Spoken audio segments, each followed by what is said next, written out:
Welcome back, boys. This is the review of the Ecotric Tornado, or maybe it's Ecotric. However you pronounce it, this is probably the cheapest full suspension e-bike you can find.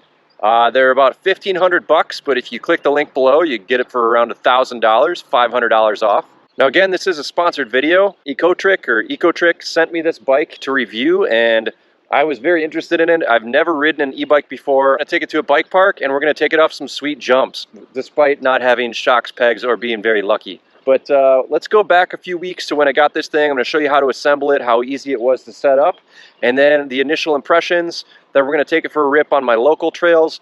Then we're gonna do the top speed. I'm gonna show you how to enable a hack to get 5 extra miles an hour with a top speed of 25 instead of 20. And then we're gonna ride it until the battery's almost dead and see what kind of range we get. All right, let's dive in.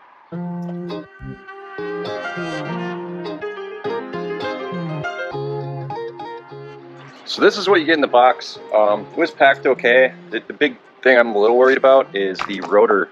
Looks like it might be bent. It was actually sticking out the side of the box. So I think they might want to try to maybe pack it so the rotor is facing toward the bike instead of outside, because it tore right through the outside of the box. We'll see how it works.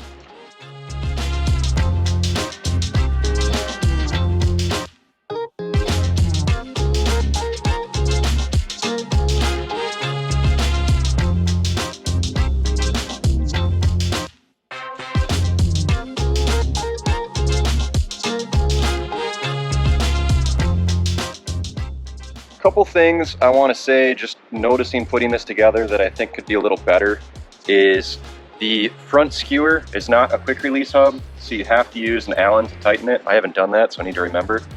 Maybe on the next revision you should go to a quick release so you can remove the front wheel without a tool and go to some beefier skewers. The other thing I noticed was on the bottom of the display, this little rubber thing that goes in this USB port, it doesn't really seal very well. So I know that this is advertised as weather resistant and you can hose it down, but that seal kind of makes me feel a little weird.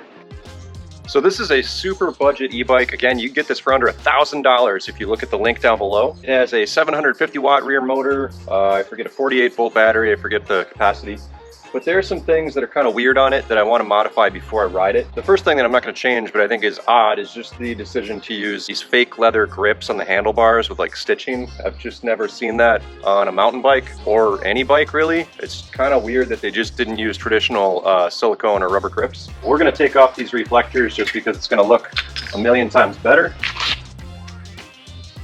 And then we're going to take off the kickstand, because I'm never going to use this kickstand, and it's really reducing your clearance by a pretty huge amount. I mean, that's like 2 inches lower than the bottom of the crank here. So there's no clearance to use a traditional Allen key. It comes pre-installed, so I think we're going to have to use a pair of vice grips.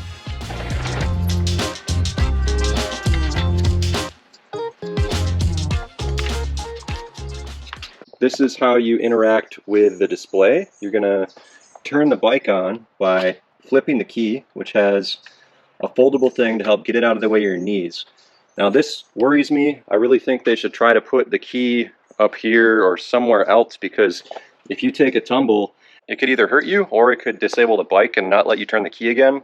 They really need to figure out a way to move that key to a different location. And then also the front fork has a remote lockout. I don't know why, but usually if you want a remote lockout, you want it in the back to make it more like a hardtail. But once you turn the key, nothing happens. And then you're going to press and hold this M button, and then the display is going to come on. Alright, so before I ride it, I just want to talk about the controls a second. You got your front and rear brakes, your rear shifter here. This right here, the up and the down, is going to change how much the assist is. You can see it goes to power mode on 4 and 5, standard, and then eco on the assist right there. Now there's 2 ways to use this assist. One is you just start pedaling, and once you get about a half a pedal in, it'll just kick in. The other thing you can do is twist the throttle here. Now I'm going to turn the assist up because this thing is pretty hard to ride up a hill without assist, just because it's so heavy. but you can see I'm going almost 10 miles an hour with not much effort here.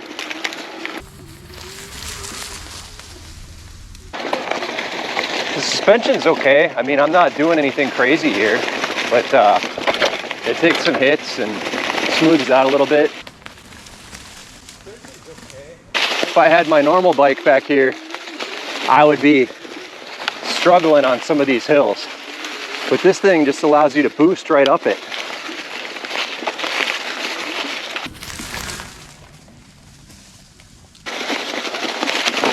So there's this delay between your pedaling and when the assist comes on that's a little odd to me. Again, it's odd just because when the assist kicks on, it takes like maybe a half a pedal rotation for it to kick on. And then when I'm done, it continues to boost ahead. So you kind of need to plan when you're gonna want the boost and when you're not gonna want the boost. It's not a natural feeling.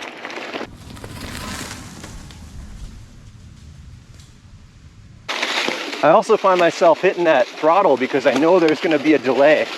And if I want it now, it's best to blip that throttle and then turn it on.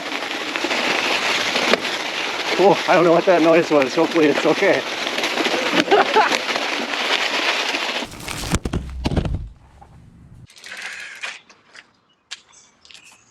All right, so what have we learned so far? I mean, it's heavy.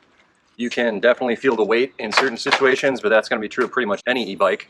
But it is fun, and I'm riding things that I wouldn't otherwise normally ride, which I think is the whole point and the goal of getting an e-bike in the first place. Let's go see what it'll do out on the open road. I'm going to grab my helmet, and we're going to do some top speed runs. We are on a flat stretch of country road, and we're just going to boost this thing and see how fast it goes. Full boost, no assist.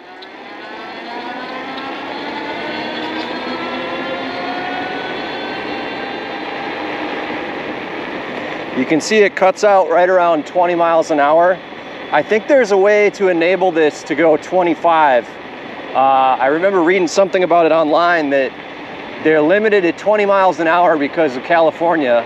But if you do some up, up, down, down, left, right, BA, select, start, you can get an extra fiver out of it. All right, I figured it out. You gotta hold the up and the down button until you get into program mode, and you're gonna go to P07. And we're going to crank that up to 45. Now we should have a much higher top speed. Oh yeah. 25. Nice. All right, we're down to 2 or 1 bar of battery, and it's no longer doing 25. It's doing about 22, which is still okay. Just getting a little slower. All right, so the battery is about done here. What do we got? Oh, it went back up to 3 bars. So maybe it's not done. So far, I've put on 15 miles. Now, the advertised range is 20 miles. It looks like it's going to easily do 20. Honestly, it's hard to kind of get a range estimate out of this thing because when you pedal, you're always giving a little bit of assist. And when you're on a downhill, even if you have the throttle pegged, it's not going to give you any throttle if you're going faster than 25. I haven't, again, ridden it on mountain bike trails yet, but after getting a dropper post on my regular mountain bike, that is just a game changer for, you know, steeper descents and climbs. If they put a dropper in here and got rid of this lockout on the front fork and then added some grips to it, I'd be pretty freaking content with this thing. As it is, I'm still pretty much blown away that they can offer something like this for this price. I've had a ton of fun with it. And, you know, I'm pretty impressed with the quality of the frame. The welds look nice. Everything is put together pretty well. You know, maybe what you could do is just think of this as a starter and upgrade the fork, upgrade the seat with a dropper, and you'd have a pretty sweet e-bike. All right, we are now at the Heritage Trails mountain bike course. I don't know how smooth this is going to be. What is it called? Ecotric. Ecotric? Yeah. Okay. That's pretty cool. How long have you had it? It's my first time riding it.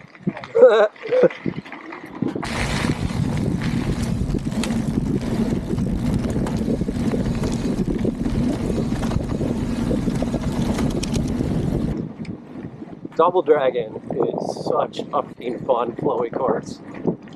It's so fun.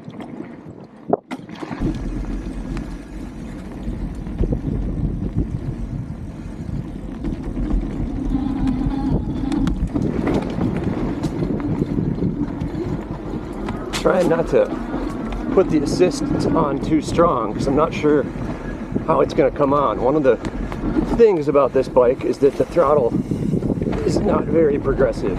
It's kind of either on or off.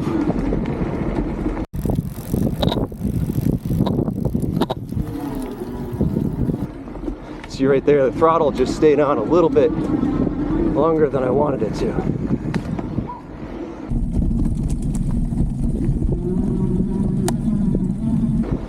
I'm still a little not comfortable with the way that that power comes on a little late and stays on a little long. I wish it would cut right away, because as soon as I'm done pedaling, it still gives it power for a second.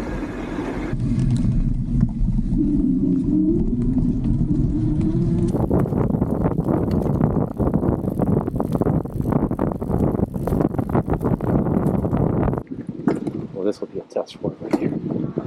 No fucking way, I can't even do this with this thing. This climb is insane. If anyone can do this at Heritage, you're badass. Look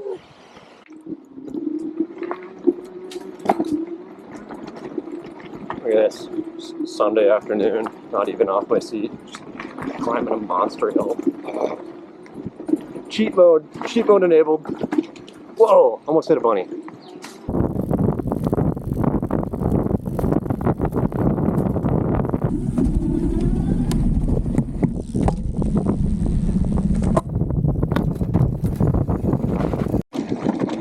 I wish it was a thumb button instead of a twist. I wonder if I could change that. It's a thumb button. I could just push on the thumb and it would give me boost. I wouldn't have to adjust my grip. It's adjusting your grip while you're trying to deal with all this kind of sucks. For what this is, you can now get this for $1,000 if you click the link below, which is just insanity, really. I'm just climbing up these monster hills. Look out, rabbit!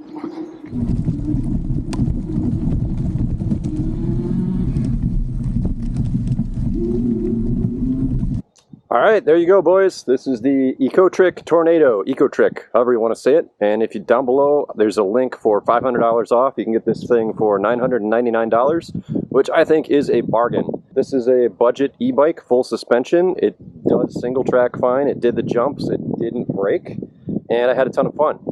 I think the biggest flaw with it is when the throttle comes on, it's a little late and it stays on a little bit too long. So I think some of it might be like on a hairpin when you're just like barely rotating your feet to try to avoid scraping your pedals. The bike will then give you the assist when you don't want it. What I think would be better would be like a button or something on the grip where I could get boost whenever I wanted. And maybe if it was like progressive, like I held it down and it wasn't just 100% boost, but it ramped up and then sharply cut off. So as soon as I let go, it's not giving me any more boost, because there were so many times where I was riding this and it was still giving me some electrical assist when I didn't want it, and that caused some issues. I stayed on, but you know, it's just a little sketchy and I felt like I could never count on it. But that said, I had a blast. I put 13 miles. I've never ridden Heritage this much in one day before, so saving your ass on the climbs definitely gets you more mileage in. Jumping it did okay. I think where it really shows its weight the most is on uneven surfaces like rock gardens and downhill bumpy stuff. It just starts to feel a little unstable, but overall really good. And I think you probably upgrade the shocks, definitely change out the grip, add a dropper. You have a pretty decent e-bike. Till next time, leave me a comment if you got any questions, and again, code down below for $500 off. All right, cheers, dudes.